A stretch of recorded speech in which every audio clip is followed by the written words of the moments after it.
You start with the zone of proximal development. You're talking about a situation where a teacher, perhaps, or maybe an older brother or sister or somebody who knows something is trying to teach something to somebody else who presumably wants to learn what the teacher has to teach. For Vygotsky, the central concept is the mediation of human action through various kinds of cultural means. Reading, writing, arithmetic systems, using what became the internet as a mediating tool for conducting distance learning classes and so on.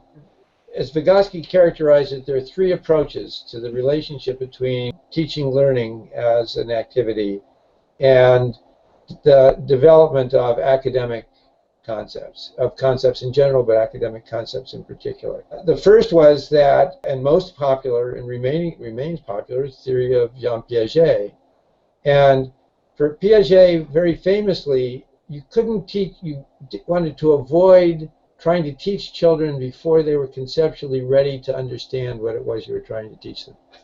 So first they had to develop a level of understanding that would make instruction possible. For teachers, it was a sort of discouraging, because what were they supposed to do to try to promote the children's understanding in the class if you had to wait for the kids to understand before you could, in a sense, before you could start to teach them? At least that's the way it was very often interpreted. On the other hand, you had people who believed that, well, all development is just the accumulation of lots of different kinds of learning. And as learning accumulates, you get a more and more developed understanding of the topic.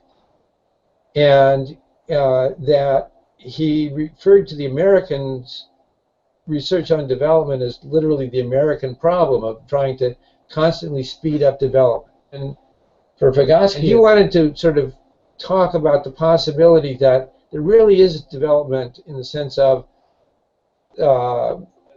increased general understanding of certain kinds of concepts and certain kinds of ways of doing things, not just particular habits. So he believed in developmental stages. He didn't think about them quite the same way that Piaget did.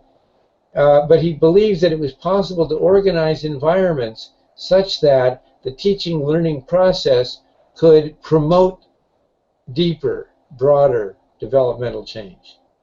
And I think that idea of how to create a zone, it's a spatial metaphor, but it's also a temporal metaphor. But how could you create a sort of the place in Vygotsky's view where you're not waiting for the mature plant, but you're trying to promote the development of the seedlings that are just beginning to develop? How can you promote that development through changing the environment?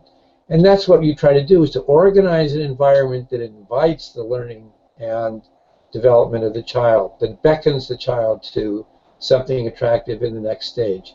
And that process is not a linear process, and it makes evaluation of where the child is really difficult.